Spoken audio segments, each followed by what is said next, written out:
ஜோதிமணி யோசனியர்களுக்கு வணக்கம். இந்த புத்தாண்டு கடகராசி என்பர்களுக்கு எப்படிப்பட்ட ஆண்டாக அமைய போகிறது அப்படிங்கிறத ஒரு வீடியோ நம்ம பார்க்கலாம். கடகராசி என்பர்களை பொறுத்த வரைக்கும் புனர்பூச நட்சத்திரம் 4ஆம் பாதமும், பூச நட்சத்திரம் 1, 2, 3, 4 பாதங்களும், ஆயில்ய நட்சத்திரம் 1, 2, 3, 4 பாதத்தில் பிறந்தவர்களும் இந்த கடகராசியில் ராசியாக அமைப்பை கொண்டவர்கள். உங்களுடைய ராசி அதிபதி சந்திர பகவான். சந்திர பகவான் ஒரு நிலை இல்லாத கிரகம். நீங்க இந்த கடகராசி என்பர்களை பார்த்துக்கிட்டோம் அப்படின்னா ஒரு முடிவு எடுத்து அதுல ஸ்ட்ராங்கா நிக்கிறது கஷ்டம். அப்படி குரங்கு தவற மாதிரி டக்கு டக்கு டக்கு டக்குன்னு தாவி போயிட்டே இருப்போம். அதனால கடகராசி அன்பர்களை பொறுத்த வரைக்கும் நம்ம ஒரு முடிவு எடுக்கும்போது அந்த முடிவை ஒரு தடவைக்கு 2 தடவை இல்லை 100 தடவை யோசிச்சு தான் நம்ம எடுக்கணும். ஆனால் கடகராசி அன்பர்களை பொறுத்த வரைக்கும் தாராள எண்ணம், எல்லாருக்கும் நல்லது செய்யணும்னு சொல்லி ஏமாந்து போய் நிற்கக்கூடிய ராசியில கடகராசி 1ஆம் இடம்.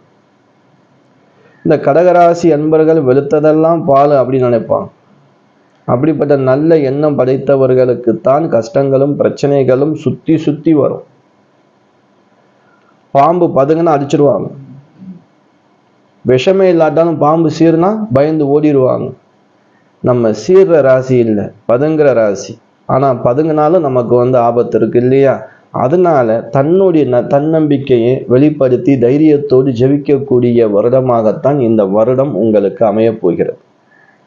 கடகராசி அன்பர்களை பொறுத்த வரைக்கும் இந்த ஆண்டில் அமையக்கூடிய லக்கணம் கன்னி லக்கணம். இந்த கன்னி லக்கணம் உங்களுடைய ராசிக்கு, அதாவது கன்னி லக்கணம் உங்களுடைய ராசிக்கு 11வது ராசியாக வருகிறது. லாபஸ்தான ராசி கடகராசி. ஏன்னா கன்னி லக்கணத்துல இருந்து நீங்க எண்ணி வந்தி அப்படின்னா 11ஆம் வீடு கடகம். இந்த கடகராசி இந்த ஆண்டு பெறக்கூடிய அற்புதமான பலன் லாபஸ்தானம். உங்களுக்கு லாபம் கிடைக்கக்கூடிய வருடமாக இந்த வருடம் கடகராசி அன்பர்களுக்கு அமையப் போகிறது. சரி, இந்த ஆண்டுல என்ன பிரச்சனைகள் ஏதாவது சந்திக்கிறதுக்கு வாய்ப்பு இருக்கு? அது உங்க ஜாதகத்துல நடக்கிற தசா புத்தியை வச்சுதான் நம்ம தெரிஞ்சுக்கிறோம். கோச்சாரத்திலேயே எல்லா பலனையும் சொல்றோம் இல்லையா? அது முட்டாள்தனமான விஷயம். சொல்ல முடியாது, யாராலையும் சொல்ல முடியாது. கோச்சாரத்துல சொல்லக்கூடிய பலன், ஒரு குழந்தைக்கு நிலாவை காட்டி சாதம் கொடுப்பாங்க இல்லையா? அது ஒரு நம்பிக்கையில சாப்பிடுது இல்லையா? அங்க சொல்றதெல்லாம் உண்மை, அங்கே ஒரு பாட்டி இருக்கிறது, நீ சாப்பிடல அப்படின்னா உன்னை கடிச்சிடும், ஏதாவது ஒரு பயமுறுத்துவாங்க. இதுல பயமுறுத்துற வீடியோ தான் அதிகமா யூடியூப்ல வருது. நல்லது சொல்ற வீடியோக்கள் பெரும்பாலும் வர்றதில்லை, வந்தாலும் யாரும் பார்க்கறதும் இல்லை. நம்ம நல்லதே சொல்லுவோம், ஒரு 4 பேர் பார்ப்பாங்க இல்லையா? அதனால் கடகராசி அன்பர்களை பொறுத்த வரைக்கும் கோச்சார பலனுங்கிறது 25% தான் ஒரு பலன் உங்களுக்கு கொடுக்கும். 100க்கு 100 கொடுக்கணும் அப்படின்னா உங்களுடைய ஆரோஸ்கோப், உங்கள் ஜாதகத்துல இந்த கோச்சார பலனுடைய இந்த கோச்சார பலன் உங்களுடைய ஜாதகத்தில் இருக்கக்கூடிய தசா புத்திக்கு சப்போர்ட்டா இருக்கா இல்லையா? ஏன்னா நீங்க அடுத்து கேட்டுறக்கூடாது இல்லையா? புத்தாண்டு பலன் கடகராசிக்கு லாபத்தை கொடுக்கணும்னு சொன்னீங்களே, எனக்கு எந்த லாபமும் போன வருஷம் நடக்கலையே அப்படின்னு ஒரு கேள்வி வந்துடக்கூடாது. ஏன் அப்படின்னா, இப்போ உங்களுக்கு அஷ்டமாதிபதியோ இல்லை 6ஆம் இடத்து அதிபதியோ இல்லை உங்கள் லக்னாதிபதி ஒரு அசுப கிரகத்தோடு சேர்ந்து நடக்கக்கூடிய திசை நடக்கும் போது எப்படி உங்களுக்கு யோக பலன் கிடைக்கும்? அப்போ உங்களுடைய ஜாதகத்துல இருக்கக்கூடிய தசாபுத்தி எப்படி இருக்கிறதோ அதுதான் உங்களுக்கு இந்த பலனையும் சேர்த்து, அது 75 இது 25 100% பலன் கொடுக்கும். அப்ப இந்த 25% பலன் எப்படி இருக்கு அப்படிங்கிறதா நம்ம கோச்சார பலன். எல்லாரும் சொல்றது அதான்.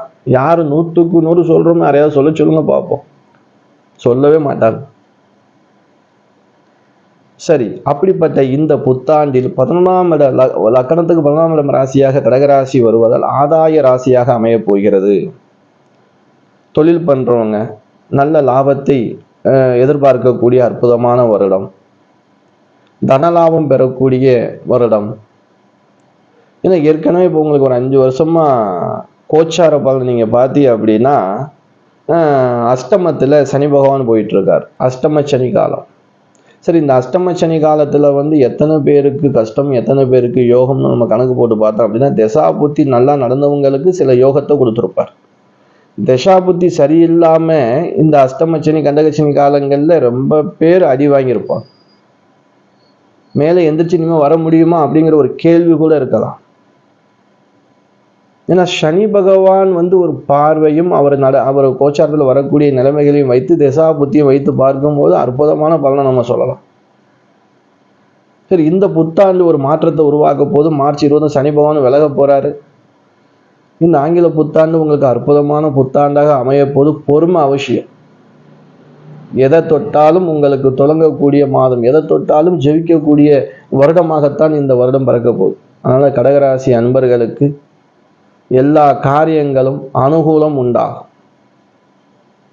அதிர்ஷ்டமும் லாபமும் உங்களை தேடி வரக்கூடிய அற்புதமான இந்த வருடம். ஏன்னா லக்கணம் அப்படிப்பட்ட லக்கணம் உங்களுக்கு. லாபஸ்தான் வெளிநாடு போகணும்னு ஆசைப்பட்டு இருக்கிறவங்களுக்கு வெளிநாடு பயணங்கள் நீங்க போகலாம். ஒரு முறை உங்களுக்கு ஜாதக திசா புத்தி ஓரளவுக்கு சப்போர்ட் கொடுக்குதான்னு பார்த்துக்கிறேங்க. ஒரு தொழில் பண்ண ஆசைப்படுற கடகராசி அன்பர்கள் கண்டிப்பாக ஒரு லாபஸ்தானத்துல கோச்சார பலன் வேலை செய்ய ஆரம்பிச்சிருச்சு. மழை காலம், நான் என்ன சொல்றேன் பார்த்துக்கிறேங்க. கோச்சாரங்கிற ஒரு மழை காலம் மாதிரி. அப்ப நீங்க விவசாயம் பண்ணணும். அது ஜாதகத்தை பார்க்கறது என்ன, அந்த பூமி சரியாக விவசாயம், இந்த இடத்துல கரும்பு வைக்கலாமா, இந்த இடத்துல தென்னை மரம் வைக்கலாமா, இந்த நேரத்தில் நெல் போடலாமா அப்படின்னு பார்த்து நம்ம விதையை விதைக்கக்கூடியதான் திசா புத்தி. கோச்சாரங்கிறது மழை காலம், மழை பெய்யும், நீங்க வந்து விவசாயம் பண்ணலாம், அதை தொழில் செய்யலாம். எப்படிப்பட்ட தொழில் செய்யலாம் அப்படிங்கிறது உங்க ஜாதகத்துல உங்களுடைய 10ஆம் இட ஸ்தானத்தை வச்சு நடக்கக்கூடிய திசையை வச்சு 10ஆம் அதிபதி தொடர்புகளை வச்சு பார்க்கக்கூடிய ரொம்ப விஷயம் இருக்கு. இதெல்லாம் ஜாதகத்தை நம்ம வந்து முழுமையா பார்க்கணும். அதையும் நான் சொல்லிக்கிறேன். ஏன் இவ்வளவு தெளிவா சொல்றேன் அப்படின்னா, விஷயம் இன்னும் இருக்கு, உங்க ஜாதகத்துல இருக்கு, அதை நம்ம பார்க்கணும். இது ஒரு மழை காலம் மாதிரி. உங்களுடைய திசா புத்தி அந்த பூமியோடைய தரம், அங்க என்ன பண்ணணும், அந்த பூமியில என்ன விதைச்சா விதையும் அப்படிங்கிறத நீங்க பார்த்துக்கிறீங்க. இந்த ஆண்டு உங்களுக்கு அற்புதமான ஆண்டாக அமைய போதுங்க கடகராசி அன்பர்களுக்கு. கவலை வேணாம், வெற்றி நிச்சயம். சரிங்களா? நீங்க வழிபடக்கூடிய தெய்வம் அம்பாள், வழிபட்டுக்கிறீங்க. பெருமாளை கண்டிப்பாக இந்த ஆங்கில புத்தாண்டு ஒரு வாரத்துக்குள்ள பெருமாளுக்கு மஞ்சள் கலர் பட்டு வஸ்திரம் வாங்கி கொடுங்க. ரொம்ப விஷயத்துல ஒரு துண்டாவது வாங்கி கொடுங்க, மஞ்சள் கலர்ல பட்டா இருக்கணும். ஓரளவுக்கு பட்டா இருந்தா போதும். வசதி இல்லாதவங்க என்ன செய்வாங்க, இல்ல துளசி மாலை வாங்கி பெருமாளுக்கு சாத்துங்க. எண்ணிய காரியம் அனுகூலம் உண்டாகும், நினைத்தது நடக்கும். இந்த ஆங்கில புத்தாண்டு ஒரு அற்புதமான புத்தாண்டு கடகராசி அன்பர்களுக்கு. அடுத்த வீடியோ சந்திக்கும் வரை நான் உங்கள் ஈஸ்வரன் சீதாராம ஜோதிடர். நன்றி, வணக்கம்.